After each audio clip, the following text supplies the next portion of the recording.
Sir Herbiscal, dito kay Ma'am Raspberry, dito kay Ma'am Arizayen, marami-rami na ho akong atraso sa kanila, di pa ako nakapag-mega shout. Maraming salamat to, Ma'am Arizayen, ang dami na nito, grabe, mga ano pa to, mga na hindi sago. Mama Arizayen, maraming salamat, Sir Herbiscal. Si Sir Herbiscal laging nasa comment section yan eh. Lagi ko nababasa yung comment niya. Bukas na ho siguro mga kababayan kasi marami pa rin ho yung mga paksa natin ngayong mga panahon na to. Kaya rektaho muna tayo sa mga interview na itong si Sara Diskaya. Ito, Sara Diskaya ho ito. Okay? Ang daming laman. Mabigat. O sige, unahin muna natin yung ibang pouch. Okay. So, ito muna. Sige. Okay, so itong pouch is my makeup pouch. Pero hindi naman kasi ako masyado nag-ano ng makeup. Pero wait lang pala, sa bag, ano pala ang mga brands mo? All brands. I have all brands naman. So, pero saan ka? Grabe itong si Sara Diskaya. She have all brands. Ika nga, lahat-lahat na, nasa kanya na. Name it. Magsabi lang ho kayo na kay Sara Diskaya yan. Sobrang medyo ano? mas comfortable ako yung everyday use. Siguro yung mga LV, gano'n. Mas ano. Sa bagay, no, bumibili nga pala ng Rolls Royce to dahil sa payo. Kaya huwag na tayo magtaka doon si LV niya. Walang kwenta yun. Anak lang takuha, 42 million para sa payo. Tapos magtataka kayo pang araw-araw niya, Louis Vuitton. Siya yung everyday use. Pero yung kung meron kang nakumawala na lahat ng brand, ito, talagang love ko to. Ano? Siyempre, yung Hermes. Ganun kayo, no? Oo, yung Hermes. Oo nga. Parang ayaw mong palabasin ng kwarto mo yung bag. Ano ba yan? Meron ka rin parang estante ng ganun? Meron akong bag stand ngayon. So, yun, dun siya nakalagay. Ang Hermes kasi naririnig ko, may Birkin, may Kelly. Meron ka na nun? Meron. Himalayan. Brad, wag mo siyang tanungin. 42 million pesos na sakyan, binili niya dahil lamang sa payong. Kaya kung tinatanong mo yung pa-Hermes na yan, kung hindi nagkakahalaga ng 43 million pesos yan, may sigurado meron niyang ali na yan. Lalaman yung Himalayan. Kasi guys, yung Himalayan, di ba yun yung sobrang pinakamahal? Sa buong mundo ba? I'm not sure kasi hindi ako masyado, kasi medyo nga pricey ang Hermes, so I only have a few leather lang. Hindi ko kaya yung Himalayan. Parang bahay na yata yun eh. Oo, kasi napanood ko sa vlog, magkano siya? 26? Oo, 26 million. Kaya mo yan, Brad. Naku, ilang kontrata lang yan sa DPWH. Huwag kang panginaan ng loob, madam. Anak ng Petrang Garapata, ilang kontrata ba yan? 23 million pesos para sa bag, tag 50 million yung nakukuha yung kontrata Wala yan. Bilhin mo na, naiya ka pa Kami bahala, sige bilhin mo na. Kami ba, kaya namin, di ba, mga kababayan, di ba kaya natin pagtulong-tulungan yung Hermes bag na yan para dito kay Sara Diskaya? Sige na, DPWH, bigyan nyo ng kontrata to, kami nang bahala sa Hermes bag niya. Yung 42 million, parang bumili lang ng payong. Payong binili mo dahil sa payong, tapos yung bag na lalagyan ng gamit, di mo mabibili. Di naman araw-araw umuulan, yung bag lagi mong dala. Kaya yaan ang ipapabili namin sa iyo sa susunod. Huwag kang mag-alala, madam. Kaya namin mag-ambag-ambag para dyan sa Hermes mo na yan, ha? Bahay na nga. Ang daming laman. Yun. Ang daming laman. Pera ho siguro, kinilig yung nag-i-interview. Ito mga kababayan, ang tagpo nitong si Sara Diskaya nung pagkatapos ng hearing. Diretso po ba nasagot niyo po yung mga tanong ng Senator? Would you like to clarify something to the public? Like to clarify something? Madam, free na yan. Kung ako sa'yo, patulan mo na yan. Nagbabayad-bayad ka pa yan, free na yan. Patusin mo na yan, sagutin mo na yan. Uncle niyo raw po si Mayor Eusebio, ma'am. Uncle niyo raw po si Mayor Vicente Eusebio. Is that why you got the DPWH projects, ma'am? No. Nako, ba't ayaw mo sumagot? Libre na nga. Sige, ano pangalan to? Si Corina, si Julius Babaw. Di umano, binayaran mo ng 10 million. Di umano, ha? Ngayon, ito interview yan. Kung ako sa'yo, libre. For free. Ayaw mo. Anong tama? Choosy ka pa, ha? Will you be attending tomorrow's probe, ma'am? Ma'am, will you be attending tomorrow's probe? Meron pa ba? Sa House of Representatives. Point pa. Si Mayor Vicente Eusebio daw po ay inyong uncle, ma'am. National po ba kayo? Ma'am? Ma'am? British national po ba kayo? Ma'am, dadating din po ba si Sir Curly's? Dadating Free interview ba tayo? Hindi, kasi gusto niyan. Yung maipakita niya yung mga sports car niya. Ganito kasi gawin nyo, kayo mga media. Ma'am, i-house tour nyo naman po kami. Ma'am, dali nyo naman po kami doon sa inyong bahay. Pakita nyo po yung inyong mga JJ, yung mga gold doon, di ba? Ganun muna, kayo binibigla nyo. din po ba si Sir Curly? Oh, next. Oh, susunod. Oh, ito pa, marami yan. Oh, National po ba kayo? British National. British national po ba kayo? Nako. Ma'am, dadating din O may Philippine passport po kayo? Dadating din po British National. Sara Diskaya, British National ka ba? Umamin ka na? O nagka-British passport ka na dahil mayaman ka na? Ma'am, British national po. Yun lang pala ho yun, no? Pinutol lang. Oh. Ito, dito tayo sa yung nakita mo tax sa sweldo mo. Yan po. Mapapapikit kang ganito. Kanyari na sumweldo ka, makita mo yung tax mo. Anak na to, may nanakawin na naman sila. Ayan. Yan, ganyan na ganyan. Ito, si Wawaw Builders. Hello, sir. Sir, hindi po ba kayo nakukonsensya dun sa mga dami ng ghost project po ng Wawaw? Sir? Mga bastos din kasi. Mga bastos din kasi itong mga naging interview natin. Wala preno, mga bunganga. Anak ng toko. Sir, hindi po kayo nakukonsensya sa dami ng mga ghost project niyo sa Wawaw. Ito pagka ito hindi nakulong ha. Hindi ko ba malaman bakit hindi pa sila kinontempt? Dapat pinagkukontempt na itong mga to eh. Ito yung mga dapat i-contempt. Sa House of Representative, vlogger na walang kamuang-muang, hindi nagnakaw ng flood control, nakukontempt eh. Ito mga kababayan, maliwanag pa sa sikat ng araw, Wawaw Builders.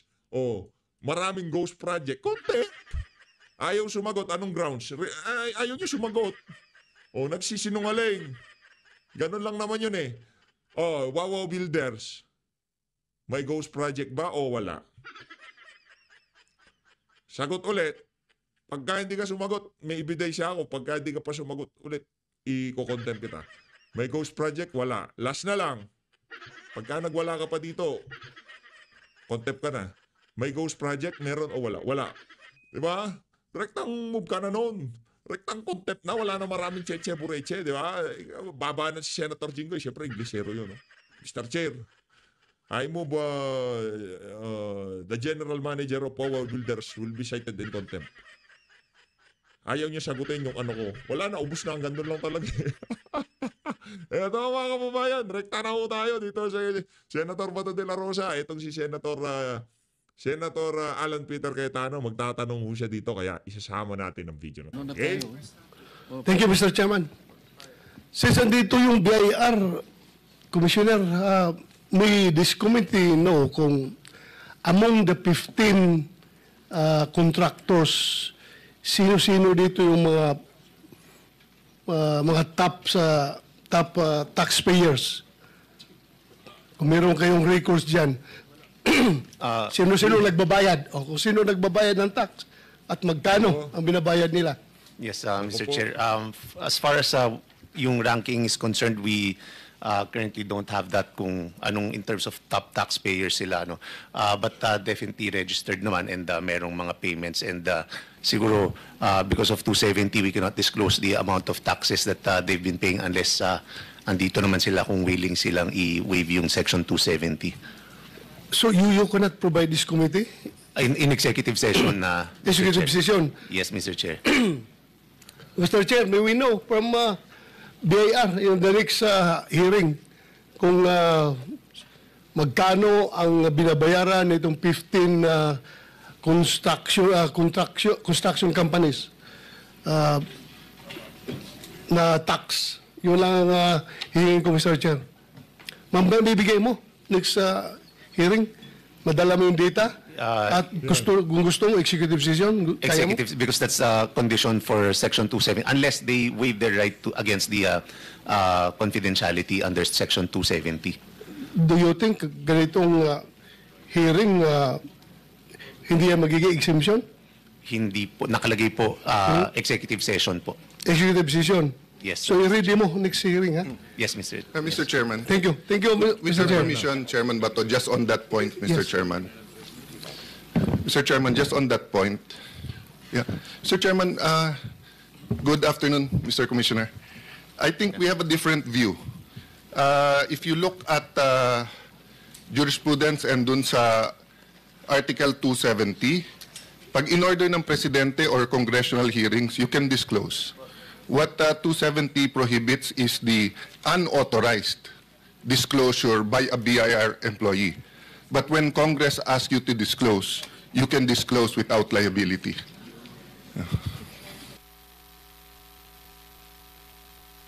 This is Abacada Guro Party List versus Purisima. Congress' power of oversight is intrinsic in the grant of legislative power, and it is in itself integral to the checks and balances inherent in a democratic system of government, etc., etc. Maybe you want to look at it muna, Commissioner, para we can discuss later. Yes, Mr. Chair, but in addition to Section 270, Section 20 of the tax code provides additional provision that submission of pertinent information to Congress, that any information or any return information which can be associated or otherwise identified directly or directly a particular taxpayer shall be furnished the appropriate committee of Congress only when sitting in executive session, unless such taxpayer otherwise consents in writing to such disclosure. Yes, so meaning you can submit to us. Yes, in executive session, but I think Yes, that's and not then under our rules sa executive session, it is our choice whether we will disclose it or not. yes, So Mr. Chair. ang pinoprotektahan lang ng Commissioner is yung integrity ng BIR at ng inyong responsibility. But once it is with us, I just want to make that clear. Diba? That is a decision that the committee will make as a committee, of course led by our chairman. Tama, Commissioner? Yes, yes, Mr. Chair. Thank you for that clarification. Thank you. Sen Alan, I think we are guided by our precedents also. Nangyari na ito, Commissioner, in the case of Parmali, the BIR sent the subject income tax document in a sealed envelope to the chairman of the committee. Maybe you can also do that. At bahala na ako kung paano ko i-dispose yun. That's the precedent we had so far. Maybe you wanted to consider that. Yes, we will we'll do that, Mr. Chair. Thank you. Senator Alan.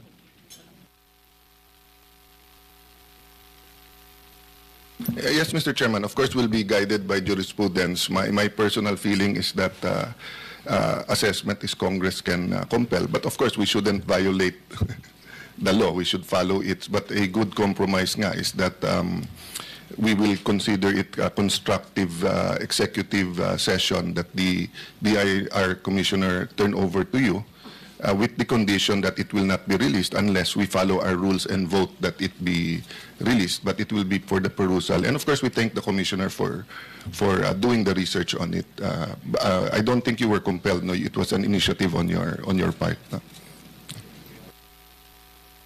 Mr. Chairman, can I ask for one more thing?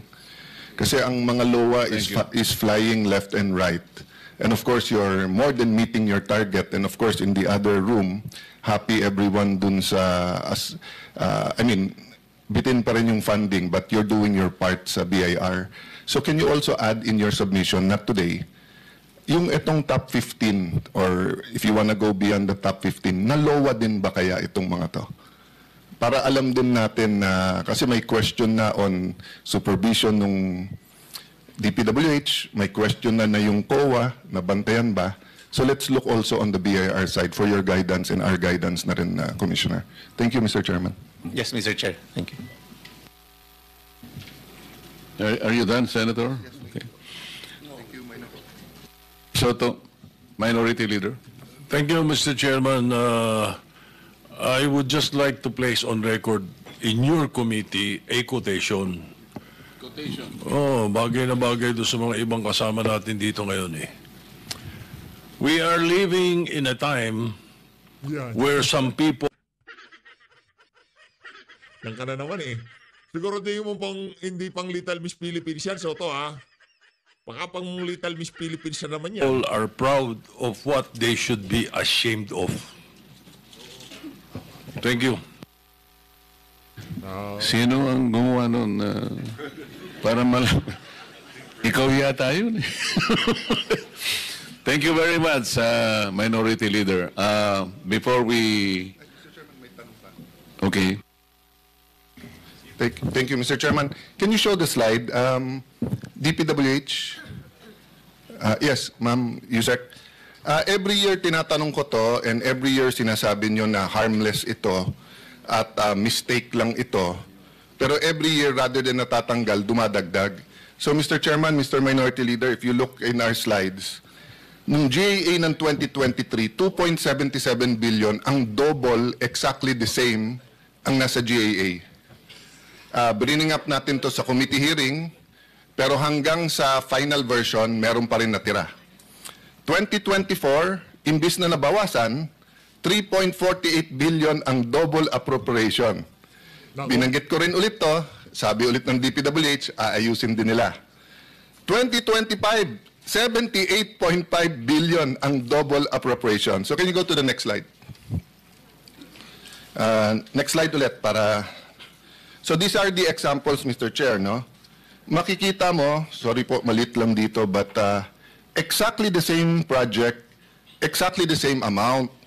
So, ma'am, quick answer lang po, kasi magse-session na. Ba't hindi matanggal to sa submissions nyo? Kasi ayaw patanggal ng mga taga-House of Representatives. At hindi mo masasabi yan ng taga-DPWH dahil magkikita-kita sila sa House of Representatives sa lalong madaling panahon. Yun lang ho, Mr.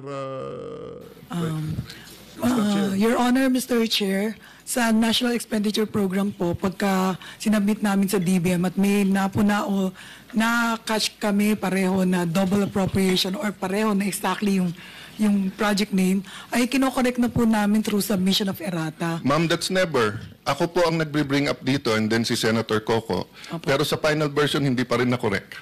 Yun po ang Pero bakit nga every year meron? So itong 2026 ba? Meron? Wala pong akong nare-report sa akin. Sorry to ask you but kasi wala na si Sec Bunoan. But every year you promise na walang double, but every year lumalaki. Imbis na lumiliit. So, second question, now that you're doing an investigation, have you looked kung parehong binayaran yung mga double or hindi na binid yung isa or parehong binid? Have you looked o hindi? Posible pong hindi na binid yung isa. No, question ko ma'am, have you looked or not? Honest answer, have you looked or not? Personally po, hindi po. O can you ask and submit to the committee, is your investigation committee, did they or not? Okay. Yes po. Third question, bakit parang hirap na hirap ang DPWH mag-investigate? Hindi lang ngayon, nung inimbestigahan natin yung tulay, ayaw nyo mag-preventive suspension, ayaw nyo mag-submit. Tapos pag kami mga investigation na ganito, para kaming dentista na kailangan hilahin pa yung ngipin ng walang anesthesia, parang bubunutan pa parati. Bakit po ganon? Your Honor, Mr. Chair, hindi ko po masagot yan dahil yung investigation po... May execom kayo, ma'am, di ba? Opo. Hindi nyo na pag-uusapan sa execom tuwing may investigasyon? Nung nangyari na po itong lahat na to, it's been more than a month in the SONA. So hindi nyo na pag-usapan yung SONA nung sinabi ni Presidente, mahiya naman kayo at ano? Nagtask lang po si former Secretary Bonoan ng mga QAU team para umikot po sa mga regional offices na mag-inspect po. Okay, can you run us through paano yung investigation na yon? Is it general? Is it everything? Di ba nasa inyo yung, under sa'yo yung geotagging? Sa infratrack po. Opo. Sorry, sa? Sa application po. Yes po. Yes. So, have you already, binunot nyo na ba lahat ng geotagging nung top 15 man lang? At tinignan nyo na ba kung may ghost o wala? Yun po yung kinuha ng ma-inspectorate, yung geotagging, para po tignan kung nandoon po sila talaga sa location na nakareport po sa application. No, but it's so easy to find out kung may geotagging sila sinabmit, tapos wala. Meron diba? pong So for example, sa lahat ng pinakita ni Senator Lacson na ghost, nakita nyo na sa geotagging na may nasubmit nga na meron? Meron pong geotag na naka-report. Oh, so sinuspend nyo na ba yung nag-submit ng geotag? Hindi pa rin. Sa pagkakalam ko po. Kaya nga ma'am, yun ang tanong ko nga eh. Bakit, halimbawa dito sa Senate, kung sinabing may nagmamariwana, investigasyon ka agad, tatanggalin. Sa BIR, tanong mo kay Commissioner, yung katabi mo, nababasa ko lang, hindi mo na kwento to, Commissioner, nababasa ko lang. Di ba? Ilan na sinuspend nyo sa term mo? Madami-dami na, Mr. Chair. I think definitely more than 50, 70s na. Pag na-dyaryo tomorrow na meron hingian and may prima facie evidence, will you act upon it or will you wait? Well, definitely, Mr. Chair. We Act will upon it, right? Yes, Mr. Chair. Your counterpart sa customs, pagkaupo, submit lahat ng meron pong kamag-anak na may brokerage. So bakit sa DPWH, ayun na, pinakita na ni Senator Lacson, ang dami ng tanong ng aming chairman, ang dami ng pinasubmit, na sa inyo geotag. So obviously, pag hindi nyo tinanggal at hindi nyo sinususpinde, gumagalaw pa yung mga yan para pagtakpan yung ginawa nila. Your Honor, Mr. Chair, alam ko po na nag-suspend na si former Secretary Bonoan ng mga taga-Bulacan mula po doon Sa Bulacan lang ba may ghost? Yun po yung pa-exercise at kumuha na tayo ng Ghostbusters for Bulacan only kung Bulacan lang ang may ghost. Opo, yung doong distrito po, I think na nasuspend na. Pero ma'am, hindi ba napakadali naman? Kuha ka lang ng pinaka-junior. Nung araw may oyster pa ba ngayon? Wala na. Yung mga empleyado na kinukuha through DPWH. Mga roadside workers yata meron. Di ba? Sana nakikinig si Secretary Vince, di ba? Kung ako ang secretary ngayon, tawagan mo lang lahat ng district engineer, isa, pumunta ka dyan sa bawat project, kuna mo ng cellphone, eto yung geotag, i-compare mo. Kung wala, edi ghost. Pero bakit tayo isang buwan na? Pasensya ka na ma'am, ikaw nag-attend, but I know you're a powerful person din there, and pinagre-resign kayo lahat eh. So hindi ko alam kung matatanong ko pa kayo, but I think you should all still assess. But in frustration sa akin, parang hindi kayo tumutulong sa investigasyon. Parang ano lang, every week lang, sana mamatay na yung issue, sana wala. Pero hindi nyo dinidiinan na talaga kung ano pa talaga ang nangyayari. So, categorically, tell us now, ilan sa 15 ang may ghost project? Apo, kung mako-confirm, Your Honor, dahil hindi ko po alam kung ilan na po yung result ng QAU inspection. Bakit ma'am? Kayo ang nung first hearing natin sa Tulay, ganun din. Ang lahat ng pinadala sa hearing, ang sagot, hindi ko alam. I apologize. Kaya nga, ba't kayo ang pinadala kung hindi alam? O nasaan yung may alam? Wala dito yung ibang DPWH na may alam? Wala po akong kasamang ibang undersecretary or assistant secretary. Okay, ma'am. Pero can you get back to us on that question? Pwedeng within the day, isend kay Chairman, ilan sa 15 ang sinasabing may ghost or at least, let me reverse it. Kung meron dito sa 15, hindi ko sinasabing walang anomalya, doon muna tayo sa ghost. Iba-ibang klaseng anomalya, substandard, overpriced, etc. Ghost muna, ghost. Kung meron dito sa 15 na walang ghost, they also deserve na malagay na sa media na wala silang ghost project, di ba? On the reverse, yung meron ghost na confirmed, we all deserve na alam na natin. O yung ibang inimbestigahan, you can be quiet and say na we need another week, we need another 3 days. And then you say, etong 5, walang ghost, etong 7, pero we're looking kung tama yung completion, etc. Okay, last.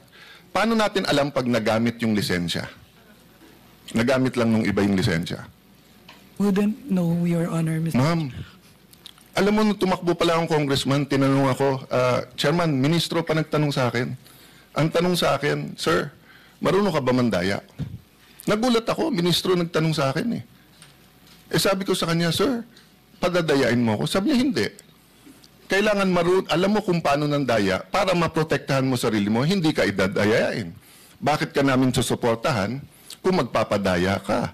First question ko noong 2022 yun sa inyong secretary.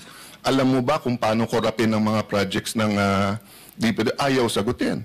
So kung lahat kayo dyan, hindi nyo alam kung paano makokorap yung project, paano mag-imbestiga, o hindi ba tinuruan ko na rin kayo noong 2022? Meron kayong EAW, di ba? O, pakilagay sa screen. Magkano ang EAW nyo the last 4 years? Almost 100 billion pesos. Nakalagay dyan, part of it is for testing. No? Ito po, guidelines ng EAW. Kayo po nagbigay sa akin noon eh.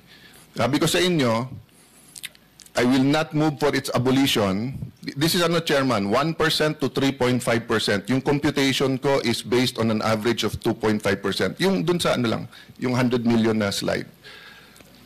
Di ba ang usapan natin noong 2022 hearing, i-require nyo ng checklist ang bawat kontratista at isusure nyo na yung SSS, Pag-ibig at PhilHealth ay babayaran. Kung ginawa nyo yun, ginawa nyo ba? Hindi. Or hindi nyo alam. I mean, it's okay if hindi nyo alam kasi operations ba yun? Oh. Kung ginawa ng operations yan, tignan nyo lang yung empleyado. So pag sinabi yan ay empleyado yan ng Corporation B, pero ang nanalo ay Corporation Z, alam mo na pinahiram yung Di ba, wag na natin paghirapan yung ating sarili. No? But, Sir Chairman, I'll stop there because I know magto 3 o'clock na. But I'd like to submit this and I'd like to ask the DPWH, can you submit the comprehensive yung paggamit ng EAW? And bakit nga wala yung testing? Number 2, dun sa mga sinabi na ni Senator Lacson or sinabi ng kahit sinong senador or nabuko nyo na ghost, ibigay nyo sa amin yung kopya ng geotagging at sino nakapirma dun sa mga yon, di ba? Last talaga, Mr. Chairman, is COA here? Yes. So, ma'am, dun sa mga may ghost na nabayaran, are we also looking already into sinong auditor dun? Opo, Your Honor. Okay.